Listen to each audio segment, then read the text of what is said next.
पाकिस्तान ने हमेशा कौमी सलामती के अहम तरीन मामलात में बेहतरीन कारकर्दगी उस वक्त दिखाई है जब मुल्क की सिविल और अस्करी क़यादत एक साथ और हमाहंग होकर काम करती है, न कि एक दूसरे के खिलाफ। इसकी सबसे वाज़ेह मिसाल 28 मई 1998 है, जब पाकिस्तान ने एटमी क़ुव्वत होने का ऐलान किया।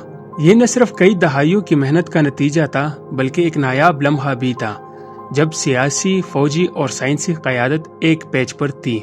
इसकी शुरुआत 1974 में हुई, जब जुल्फ़िकार अली भुट्टो ने भारत के पहले एटमी धमाके के जवाब में पाकिस्तान के एटमी प्रोग्राम की बुनियाद रखी। उस वक्त मुल्क मुश्किल हालात से गुजर रहा था, लेकिन भुट्टो ने मुल्क को एक वाज़ेह सियासी सोच और बड़ा मकसद दिया। उसके बाद डॉक्टर अब्दुल कदीर खान और उनकी टीम ने तकनीकी काम संभाला। उन्होंने यूरेनियम को अफजोदा करने और एटमी हथियार बनाने की सलाहियत हासिल की, और ये सब काम ज्यादातर तन्हाई और राजदारी में किया गया। 1990 की दहाई के वस्त तक पाकिस्तान के पास एक मुकम्मल एटमी सलाहियत मौजूद थी, लेकिन इस सलाहियत को दुनिया के सामने लाना, यानी एटमी धमाके करना, एक साइंसी या फौजी फैसला नहीं था, बल्कि ये एक सियासी फैसला था। भारत ने 1998 में दूसरी बार एटमी धमाके किए तो पाकिस्तान पर बहुत दबाव था। फौज रद्द-ए-अमल चाहती थी और अवाम बराबरी का तकाजा कर रहे थे, जबकि दूसरी जानिब दुनिया, खास तौर पर अमरीका, पाकिस्तान से तहम्मुल और बर्दाश्त की अपील कर रहा था।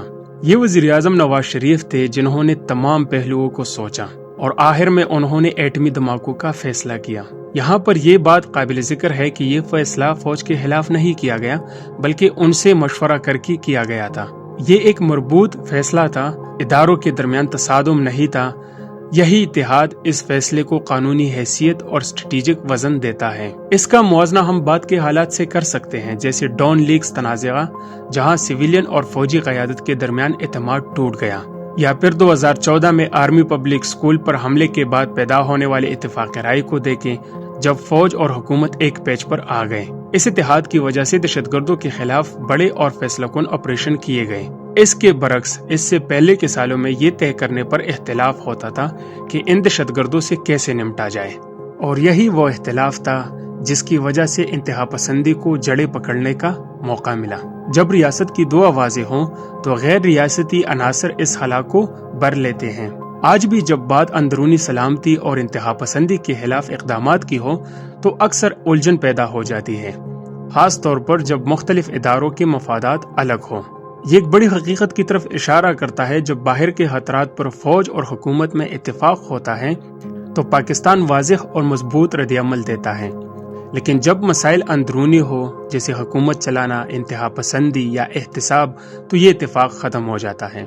इसके बजाय ताकत की किंचातानी, इख्तियारात की लड़ाई और ख़ास मफादात रखने वाले ग्रोह गालिब आ जाते हैं, जिसकी वजह से सिविलियन हुकूमतें कमज़ोर हो जाती हैं, सलामती के फैसले चुन चुन कर किए जाते हैं और इस्लाहात मुअख्खर कर दी जाती हैं, क्योंकि मुल्क के अंदर इत्तेहाद पैदा करना बाहर की दिखावे की पॉलिसी से कहीं ज्यादा मुश्किल होता है। 1998 के एटमी धमाके लाजमी नहीं थे। ये इसलिए मुमकिन हुए क्योंकि 3 क़ुव्वतें इकट्ठी हुई: भुट्टो की इब्तिदाई सोच, डॉक्टर अब्दुल कदीर खान की साइंसी मेहनत और नवाज शरीफ की सियासी हिम्मत, जो फौज के साथ मुशावरत से की गई। यौम तकबीर को सिर्फ एक तकनीकी कामयाबी के तौर पर याद न किया जाए, बल्कि उसे एक सबक समझा जाए कि पाकिस्तान में स्ट्रेटेजिक कामयाबी तब ही हासिल होती है जब इदारे आपस में मुकाबला करने के बजाय नज़म व ज़ब्त से मिलकर काम करें।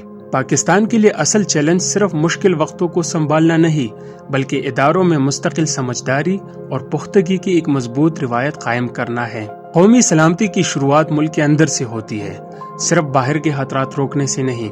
जब हम मुस्तकबिल की तरफ देखते हैं तो हमें खुद से ये सवाल करना चाहिए कि क्या हम चागी जैसी यकजहती सिर्फ बैरूनी खतरात के वक्त ही नहीं, बल्कि रोजमर्रा हुकूमत के मामलात में भी ला सकते हैं।